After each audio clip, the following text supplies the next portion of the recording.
आहेत, तर त्यांनी 2 महिने सतत उन्हातान्हात फिरून त्यांनी कार्य केले आणि त्यानंतर तिथली जी परिस्थिती होती त्या परिस्थितीला सामना केला, त्या उन्हातान्हात फिरले आणि त्यांनी स्वतः अभ्यास केला की समाजाचा, की समाज कसा आपल्याला प्रतिसाद देतो. तर हे त्यांनी आपला अभ्यासही केला, म्हणजे पुस्तकं वाचले त्यांनी, पूर्ण जे 36 जिल्हे आहेत त्या 36 जिल्ह्यामध्ये फिरलं. तर असे हे आपले ऍडव्होकेट अदिल पाटील साहेब आजच्या कार्यक्रमाचे अध्यक्ष, तसेच इंजिनियर बाळू रत्नपारखी साहेब, रितेश पाटील साहेब आणि अश्विनीताई मून आणि तसेच सर्व समोर बसलेले बंधू आणि भगिनींनो, सर्वांना सप्रेम जय भीम. तर आजचा जो विषय दिलेला आहे मला, तर तो आहे क्रांती आणि प्रतिक्रांतीचा. भारतात क्रांती आणि प्रतिक्रांती कशी झाली हा विषय खूप जटिल आहे आणि खरोखरच ह्यावर विषय बोलणं म्हणजे खूप कठीण आहे.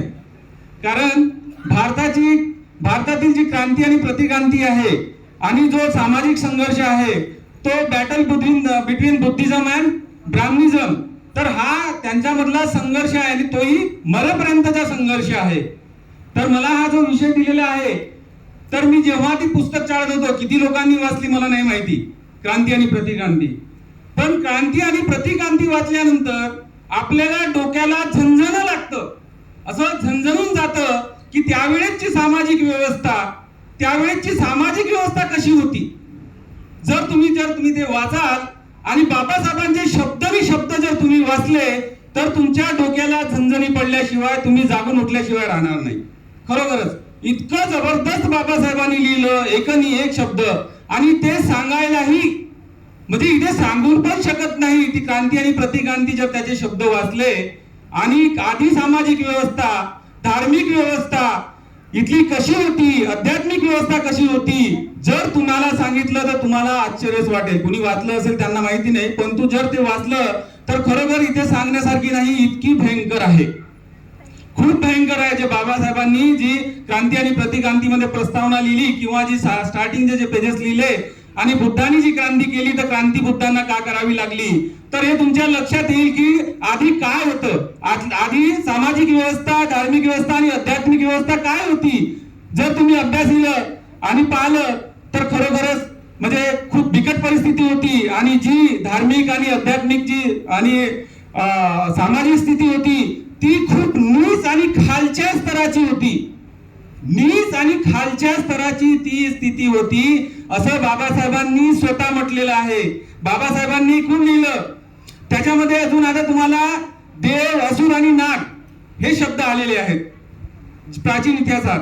तर ते देव, असुर आणि नाग हे कुठले शब्द आहेत, तर देव म्हणजे आपण ईश्वर मानतो, पण त्यावेळेस देव म्हणजे ईश्वर नव्हते.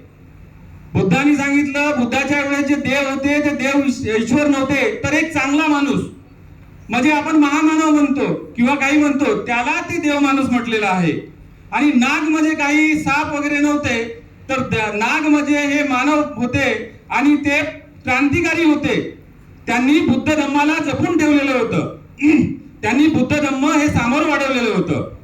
तर अशी ही व्यवस्था होती. तर त्या व्यवस्थेमध्ये होतं काय, त्या व्यवस्थेमध्ये आधीचे ब्राह्मण जे आता आपल्याला श्रेष्ठ समजतात, ते जे बुद्धांनी पंचशील दिलं, बुद्धाला मी जेव्हा त्या पुस्तक वाचलं आणि त्याच्यावर विचार केला की बुद्धांना पंचशील का द्यावं लागलं, तर बुद्धांनी जे पंचशील दिलं त्यावेळेस जी व्यवस्था होती, तर व्यवस्था ती पूर्ण अपोजिट होती. कारण की इथले त्यावेळेसचे ब्राह्मण, त्यावेळेचे जे श्रेष्ठ लोक होते, जे स्वतःला श्रेष्ठ समजायचे, ते लोक मद्य, सुरा, सोम, त्यावेळेस सोम म्हणायचे आणि सुरा म्हणायचे, तर सोम आणि सुरा प्यायचे, अनैतिक संबंध ठेवायचे, इव्हन जुगार खेळायचे. जुगार आणि सोम पिणं हे प्रतिष्ठा समजली जायची त्यावेळेस. तर त्यावेळेची अशी अवस्था होती की जुगार खेळणं, आता तुम्ही पाहिलं की जुगारामध्ये त्यांनी आपलं राजपाट सगळं त्यांनी आपल्या जुगारामध्ये हारलेलं होतं. महाभारतामध्ये तुम्ही पाहिलं तर महाभारत हे जर ऐकलं तर त्याच्यामध्ये काय दिसतं की जुगारामध्ये युधिष्ठिराने द्रौपदी आपली पत्नी हारली होती. आपले भाऊ पण हारून घेतलेले होते. तर बघा ही किती मोठी. त्यावेळेस नल म्हणून त्याच्या अगोदर झालेला, त्यांनी पण तसंच केलेलं होतं. त्यांनी पण आपली पत्नी, राजपाट सर्व हारलं होतं. म्हणजे त्यावेळेस जर तुम्हाला जुगार खेळायचा असेल तर जुगाराला परमिशन होती. इतकं भयंकर होतं.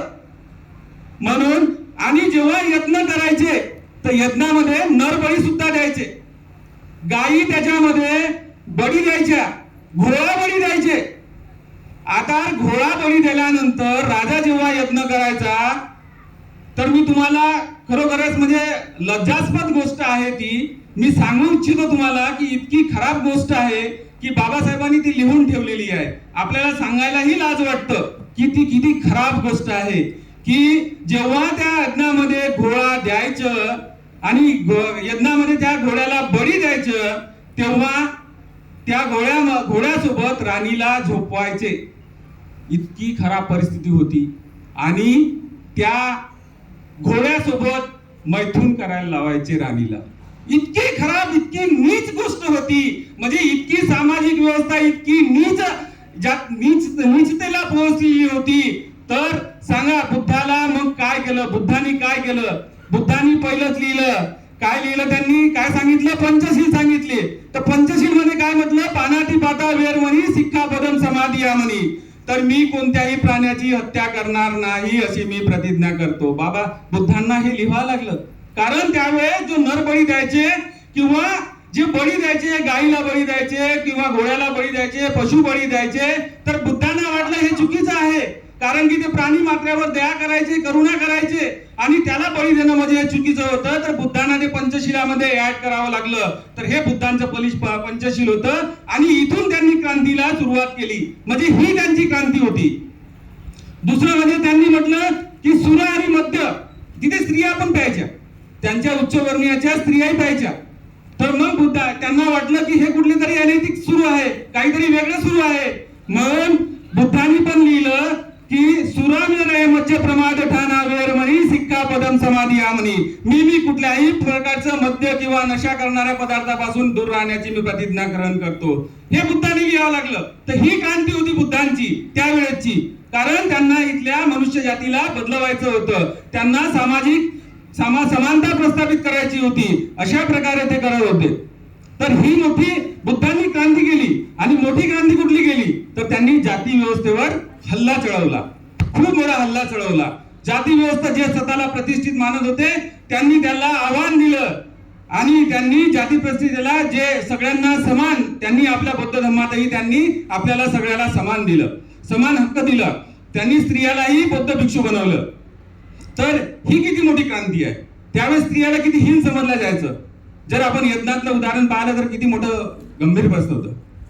आता त्याच्यामधलं अजून जे पुराण आपण पाहिलं त्याच्यामध्ये इतकं अजून एक होतं की त्यावेळेस म्हणजे अनैतिकता काय होती ह्याच्यामध्ये मी तुम्हाला सांगतो की किती नीच व्यवस्था होती आणि बुद्धांनी कशी क्रांती केली.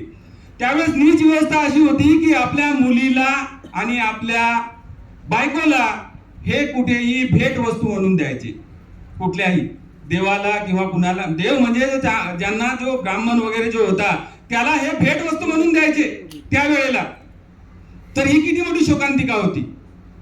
आणि दुसरी गोष्ट म्हणजे संतती प्राप्तीकरिता ते आपली बायको दुसऱ्याला घेऊन द्यायचे. आणि ही त्यावेळेस रीत होती की आपली बायको दुसऱ्याला द्यायची की तो चांगला वीर पुरुष आहे तर त्याच्यामुळे मला चांगली संतती प्राप्ती होईल म्हणून ते आपल्याला दुसऱ्याला आपली बायको द्यायची आणि त्याच्याकडे ते ठेवायचे आणि त्याच्या थ्रू ते संतती प्राप्ती करायची. म्हणजे हा असा प्रथा होती. तर बघा ही कुठली प्रथा होती. म्हणून त्यांनी म्हटलं होतं की कामेसु विच्छाचारा वेरमणी सिक्खापदम समाधियामणी. मी कुठलंही अनैतिक आचरण करणार नाही अशी मी प्रतिज्ञा ग्रहण करतो असं बुद्धांनी सांगितलं. तर हे पंचशिलेमध्ये किती महत्व दडलेलं आहे बघा. क्रांती आणि प्रतिक्रांती. तर ही क्रांती आणि प्रतिक्रांती मी पहिल्यांदा वाचली पण तेव्हा समजलं नाही, अजून वाचली. जेव्हा मला विषय देण्यात आला तर विषयामध्ये पाहिलं तर मध्ये भयंकर असं लिहिलेलं होतं. म्हणून बुद्धांना क्रांती का बरं करावी लागली. आणि त्याच्यामध्ये असंही होतं की काही लोकांना अयोनी मानलं जायचं. अयोनी म्हणजे काय? म्हणजे जसा सीता आणि द्रौपदीला बाबासाहेबांनी लिहून ठेवलं, मी एकही हातचं सांगत नाही, बाबासाहेबांनी लिहून ठेवलेलं आहे. अयोनी म्हणजे काय? तर सीता आणि द्रौपदी जे दुसऱ्यापासून जन्माला येतं, अनैतिक जन्माला येतं, त्याला अयोनी म्हणायचे. म्हणजे इतकी क्रूरता. म्हणजे आपल्याला अजूनही माहित नाही. जर क्रांती आणि प्रतिक्रांती जर तुम्ही वाचाल तर खरोखरच, आणि वाचा, सर्वांनी वाचावं अशी माझी अपेक्षा आहे. तेव्हा तुम्हाला समजेल की बुद्धाने किती मोठी क्रांती केली. आणि त्यावेळेस बुद्धाने क्रांती केली तेव्हा त्यांना राजाश्रय नव्हता. राजाश्रय ह्या अपोजिट गोष्टीला होता. तरी पण त्यांनी तेवढी मोठी क्रांती केली आणि त्यांनी करून दाखवलं. आणि आपलं जे बुद्धांचे विचार आहेत ते पूर्ण जगामध्ये पसरवले. तर बघा ही किती मोठी क्रांती आहे. आता एक गोष्ट सांगू इच्छितो की आपल्याला ध्यानी बसणारा बुद्ध नको, आपल्याला चालता बुद्ध हवा. कारण की बुद्धांनी चालून क्रांती केली. 7 वर्ष त्यांनी तपस्या केली. 7 वर्ष तपस्या केल्यानंतर बुद्धांना ज्ञान प्राप्त झालं का? मोठा प्रश्न आहे. सगळ्यांना वाटते की 7 वर्ष तपस्या केल्यानंतर बुद्धांना ज्ञान प्राप्त झालं.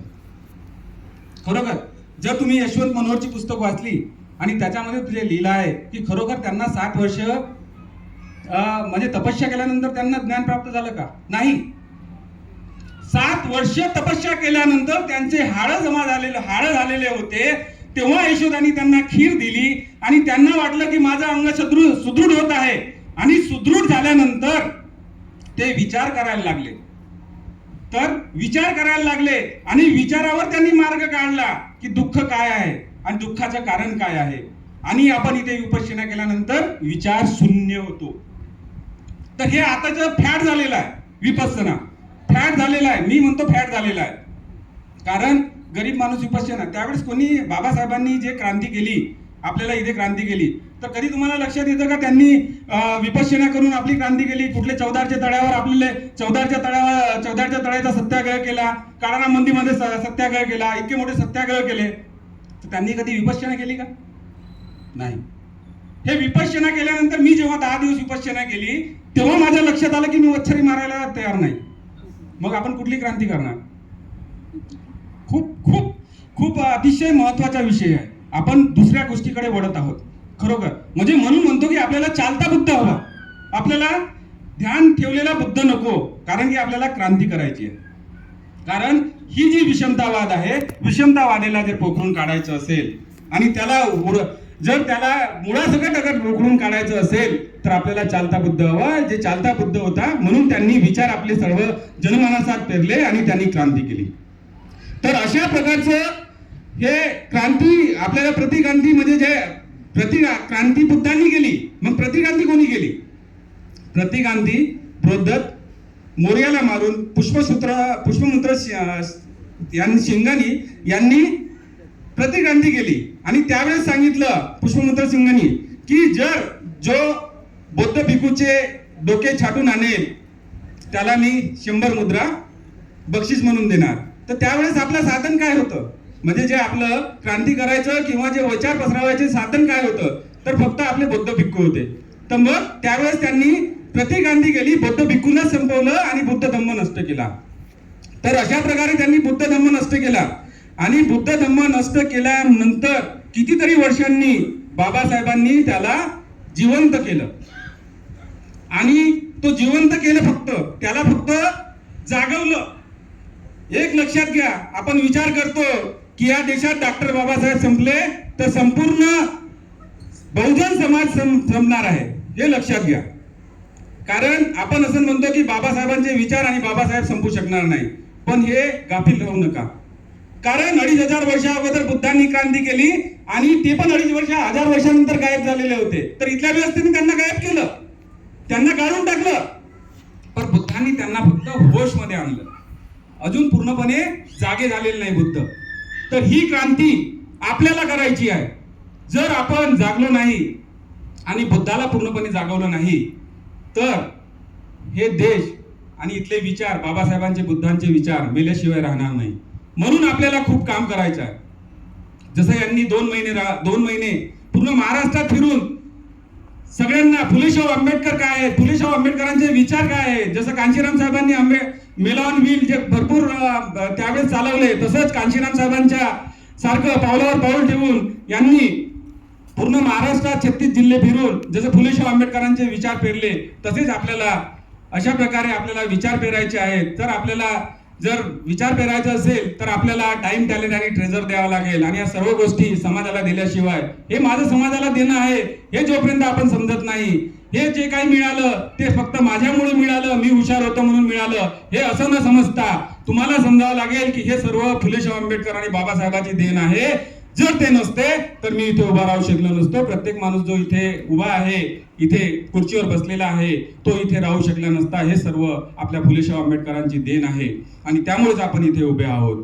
तर आपल्याला ही क्रांती आणि प्रतिक्रांती समजून घ्यावं लागेल. जर आपल्याला ही क्रांती करायची असेल तर आपल्याला काम करावं लागेल आणि टाइम, टॅलेंट, ट्रेजर द्यावं लागेल. तर आजच्या प्रसंगी मला इथे बोलायला वेळ दिली, कैयम बोलणं जायचे, मी खूप खूप धन्यवाद मानतो आणि आपले वक्तव्य इथेच थांबवतो. धन्यवाद. जय भीम, जय भारत.